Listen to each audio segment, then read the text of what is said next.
You thought you knew the story of Adam and Eve. But what if everything you were told was only half the truth? What if their creation, their fall, and the garden itself were described completely differently, in a Bible older and more complete than the one the world knows today? In this video, we uncover the origin of humanity through the lens of the Ethiopian Bible, a sacred text that reveals Adam and Eve not as myths, but as beings of divine light, cosmic origin, and forgotten glory. And here at Sacred Wisdom, we don't divide truth by race, skin color, or geography. We believe sacred knowledge belongs to all people because truth was never meant to be owned, only revealed. If you're here because you seek the hidden stories of Scripture, because you've always felt there was more, then this is your place. Subscribe now and walk with us on a journey through the Bible's deepest mysteries, stories that awaken, challenge, and restore. Welcome to Sacred Wisdom, where truth has no borders. Now let's uncover the story of Adam and Eve in the Ethiopian Bible. In this version, Eve is not created from Adam's rib, but from divine light itself. This text is found in the Ethiopian Bible, one of the greatest mysteries in the history of religious studies. Discovered in ancient monasteries on the Ethiopian islands, these books have transformed the way scholars understand human origins. The Ethiopian Bible was written around 1500 years ago in an ancient language called Gied. To put it into perspective, that was a time when ancient Rome still existed. What's remarkable is that the Ethiopian Bible contains 81 books, significantly more than the 66 books in the Protestant Bible or the 73 books in the Catholic Bible. Among these additional books are texts like the Book of Enoch and the Book of Jubilees, which were thought to have been lost for millennia. One particularly fascinating aspect is how the Ethiopian Bible describes the Garden of Eden. In the most important book of ancient Ethiopia, the Book of Kings, it is said the Garden of Eden was not just an earthly garden, but a place where heaven and earth intersected, where divine light flowed down like rivers of crystal. This description differs drastically from the familiar image of a simple garden in Genesis, and each variation carries profound implications about how ancient people understood their origin, their relationship with the Creator, and the nature of sin. Let's begin our journey by examining three main aspects. First, we'll look at how the Ethiopian Bible describes the creation of Adam and Eve. Second, we'll explore its unique revelations about the Garden of Eden and the fall of man. And finally, we'll uncover the deep lessons these differences offer us today. This is more than just a lesson in theology or religious history. It's an invitation to see ourselves differently, to explore the very foundations of what it means to be human. According to the Ethiopian Bible, the first human was not created from ordinary dust, but from a sacred kind of earth, gathered from the four corners of the universe. The book of Kenast, chapter 3, verses 12 to 15, describes how the Creator sent angels to the east, where the sun rises, the west where the sunset glows, the north of ice, and the south of warmth. From each direction, the angels returned with a portion of sacred earth, moistened with the dew of heaven and purified by the light of the stars.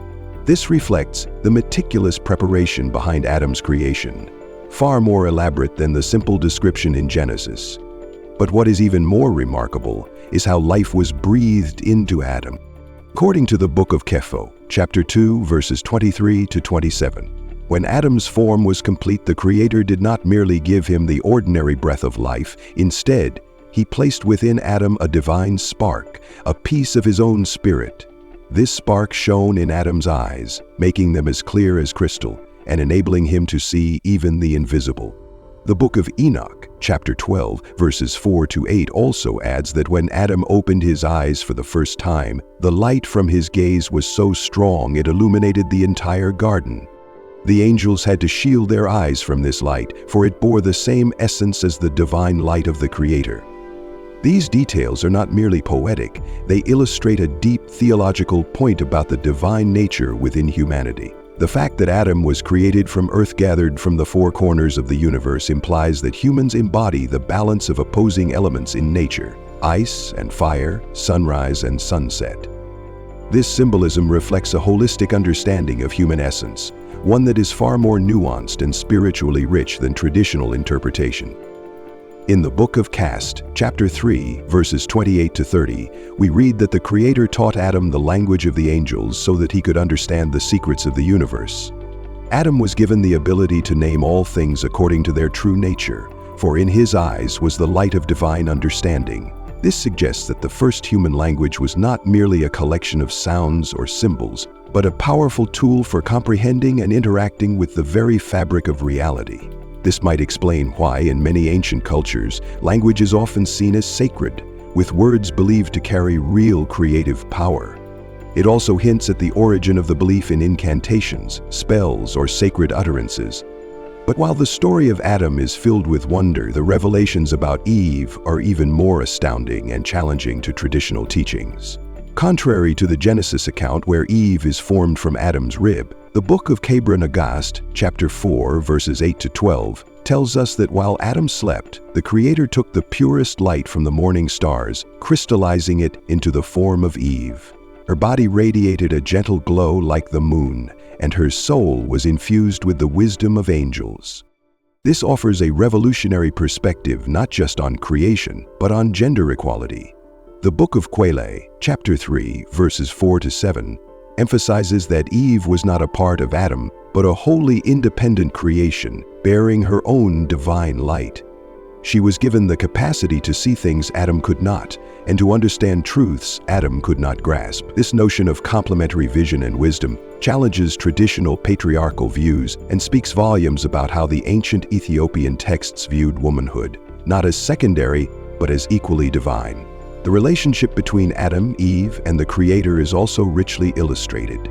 The book of Enoch, chapter 15, verses 1 to 8 says that each morning, when the dew still glistened on the grass, Adam and Eve could hear the footsteps of the Creator in the garden. His voice was like melodious music, and the light of his presence caused the entire garden to glow as if gilded in gold.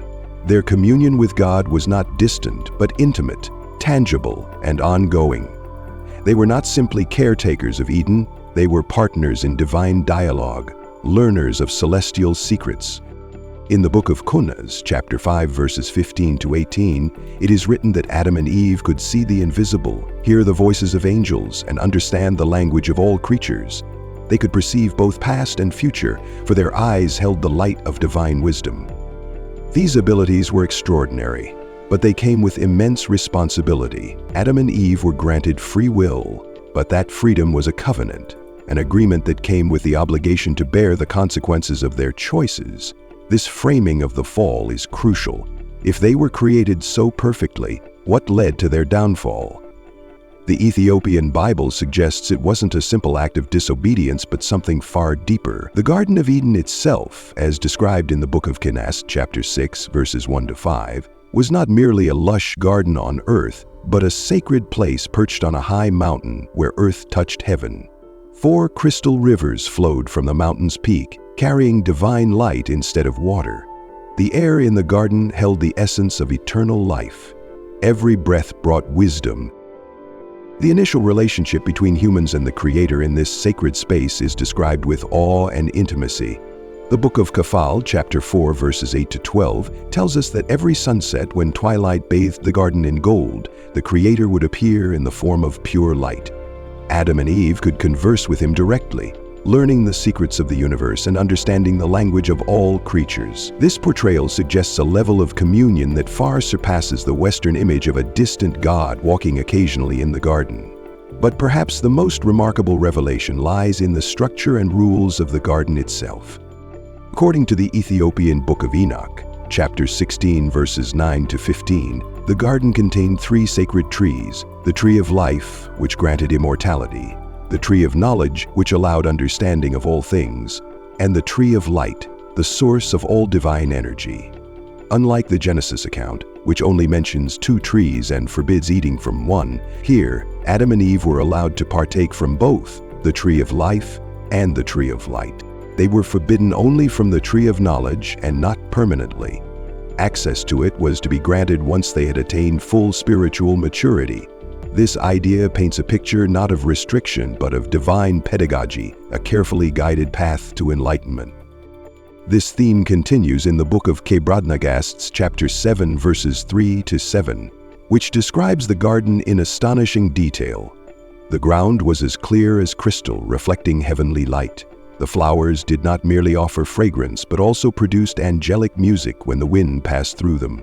Every living being in the garden emitted its own soft light, creating a symphony of radiance and sound. It was paradise in the truest sense, a realm not just of sensory beauty, but of spiritual harmony.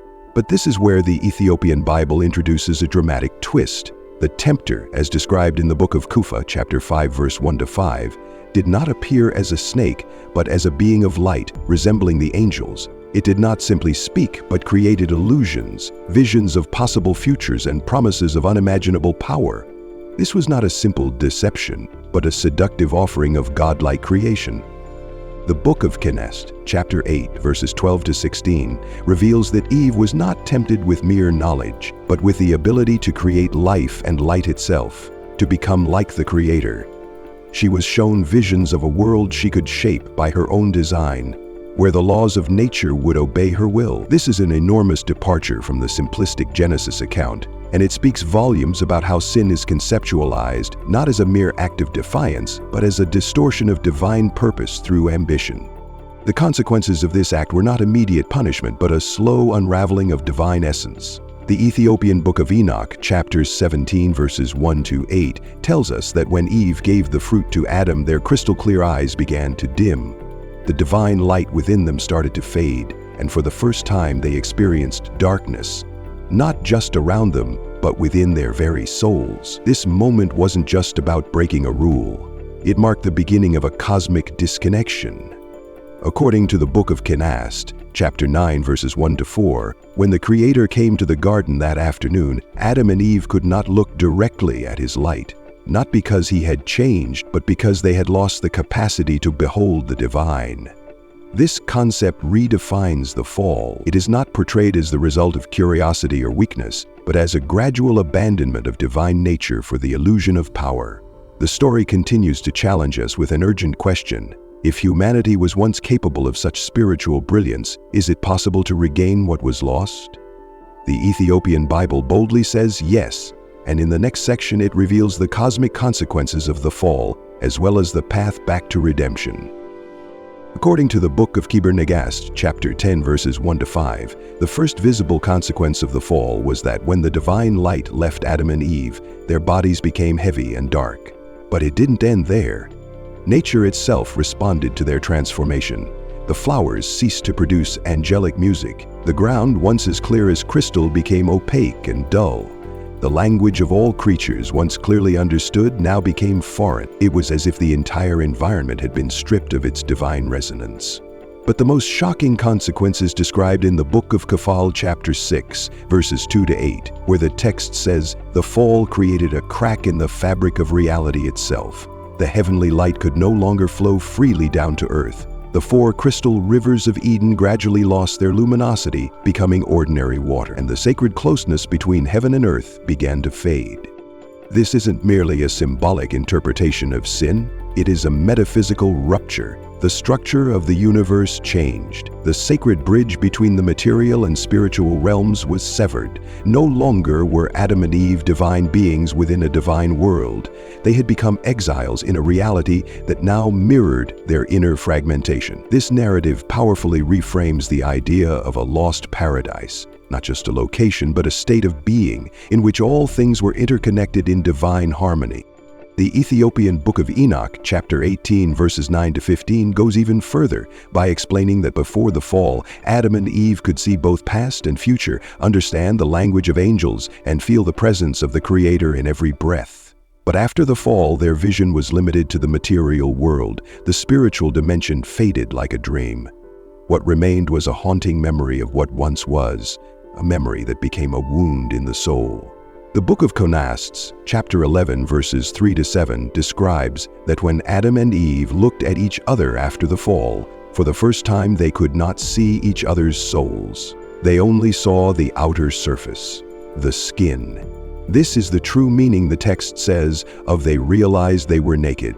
It wasn't just physical nakedness, it was the soul stripped of divine light, the loss of spiritual intimacy. This reframing of sin and shame carries profound implications. The fall was not a mere transgression, it was the tragic result of misusing divine freedom.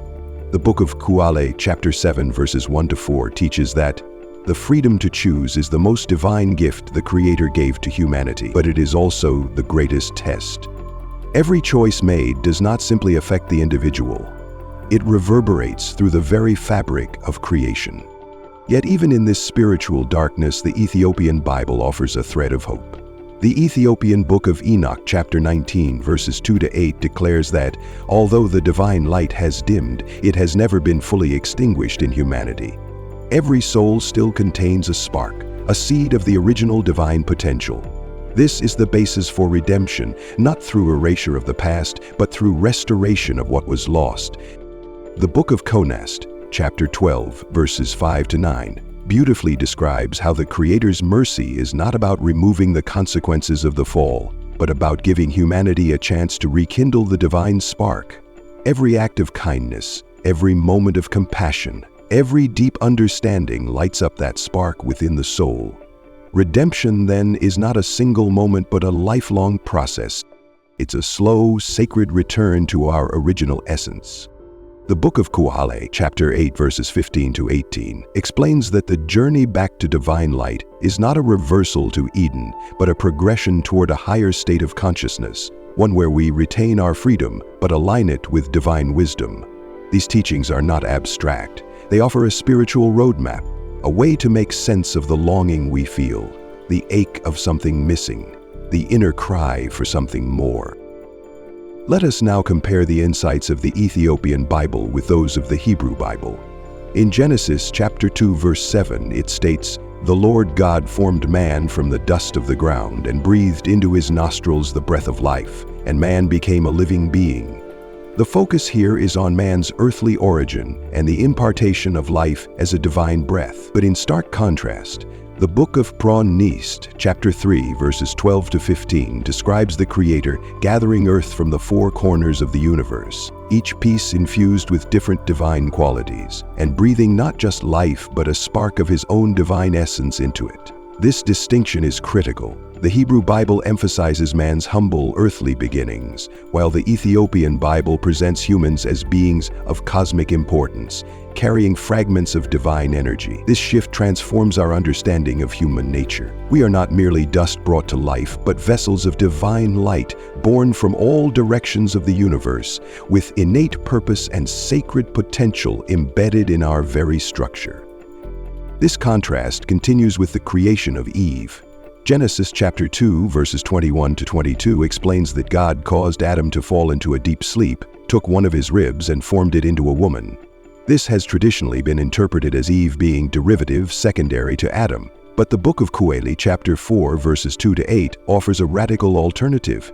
It says Eve was created not from Adam at all, but from pure light, light taken directly from the morning stars. She bore her own source of light, independent from Adam. This revolutionary view not only elevates the dignity of womanhood, but also offers a spiritual foundation for gender equality. It implies that from the very beginning, both man and woman were created with unique divine light. Not superiority or hierarchy, but balance and partnership. While the Hebrew Bible has often been interpreted in patriarchal ways, the Ethiopian Bible challenges that by presenting a sacred duality. Two lights, each different but equal in brilliance, purpose, and divine favor. The Ethiopian Bible also profoundly reimagines the relationship between humanity and nature. The Ethiopian book of Enoch, chapter 20, verses 5-9, describes how Adam and Eve could understand the language of every creature, from the smallest insect to the stars in the sky. They were not rulers exploiting creation, but guardians and interpreters of its voice. This is echoed in the book of Konast, chapter 13, verses 2-8, which warns that when humans lose the ability to understand nature's language, they no longer see it as sacred but as a resource to manipulate. This interpretation mirrors our modern ecological crisis. We build machines that consume the earth, sever forests, poison rivers, and destabilize climates, all while losing our sense of connection to nature's original harmony. The Ethiopian Bible presents a warning that feels startlingly prophetic, that losing reverence for nature is not just environmental failure, it is a spiritual fall. It marks the reappearance of the same ambition that caused the first fall: control. Without wisdom, dominion; without humility, This theme continues in the book of Kuale, chapter 9, verses 15 to 19, which teaches that the fall was not simply about eating forbidden fruit. It was about humanity's desire to control the laws of nature rather than live in harmony with them. This theme couldn't be more relevant in the age of artificial intelligence, gene editing, and hypertechnology. As we unlock powers once considered divine, such as creating life, altering DNA, even simulating consciousness, we face the same temptation Eve once faced, to be like gods, but without the maturity to wield that power wisely. Yet, the Ethiopian Bible does not call for the abandonment of knowledge. Instead, it advocates for wisdom. The Ethiopian book of Enoch, chapter 21, verses 3 to 7 says, "The path back to divine light is not about rejecting knowledge, but about using it with humility and respect for divine order." This offers a balanced spiritual vision for the modern world, where progress is not condemned, but must be tempered by reverence and guided by compassion. As the exploration draws to a close, the Ethiopian Bible emerges not merely as an ancient religious text, but as a profound guide for modern existence. It offers 3 enduring lessons, each striking in both spiritual clarity and contemporary relevance. First is its redefinition of humanity's relationship with nature. The Book of Kenast, chapter 15, verses 3 to 7, declares that humans were never meant to dominate creation, but to act as its guardians and interpreters. This vision reframes environmental responsibility not as an ethical option, but as a spiritual obligation, implying that when humanity ceases to hear nature's voice, it loses a vital part of its own divine identity. Second is the radical elevation of gender from a spiritual standpoint. According to the book of Kuale, final chapter verses 8 to 12, Eve was formed not from Adam's rib, but from pure light, equal to him in essence and endowed with divine understanding. This vision challenges centuries of patriarchal interpretation and affirms that spiritual equality between man and woman was embedded into the very foundations of creation. Finally, the Ethiopian scriptures offer a cautionary yet compassionate perspective on knowledge and power. The book of Kuale, final chapter verses 20 to 24, warns that knowledge is not for domination, but for service. Power is not for control, but for protection and nurture. In a world increasingly driven by progress without principle, it reminds us that advancement without humility is simply a repetition of the fall in a modern form. Perhaps what is most striking about the Ethiopian Bible is not merely the uniqueness of its content, but the unity of its vision. The Ethiopian book of Enoch, final chapter, verses 25 to 28, captures this beautifully. Each generation must face its own challenge, but the nature of the challenge remains unchanged. To live worthy of one's divine potential while maintaining humility and connection to the whole. These words echo far beyond the hills of Ethiopia. They speak into the fragmented world of today, where freedom often arrives divorced from meaning, and knowledge expands while wisdom erodes. The Ethiopian Bible does not point backward to Eden as a place to return to. Instead, it invites humanity to rediscover Eden as a state of being, one in which every decision reflects the spark of the divine, where communion with the sacred is restored not through ritual alone, but through intention, reverence, and awakening. These are not relics of a forgotten past. These are revelations, quiet, luminous, and alive, waiting for a world finally ready to listen. If this message spoke to something deep inside you, then know this: at Sacred Wisdom, we don't divide by color, nation, or background. We are not here to defend tradition for tradition's sake, nor to rewrite history for comfort. We are here for truth. Truth that has been hidden, erased, or ignored. Truth told from every side, from voices long silenced and stories long buried. This is a place where the scriptures are not bound by one lens, one race, or one culture, but revealed through many, to awaken all.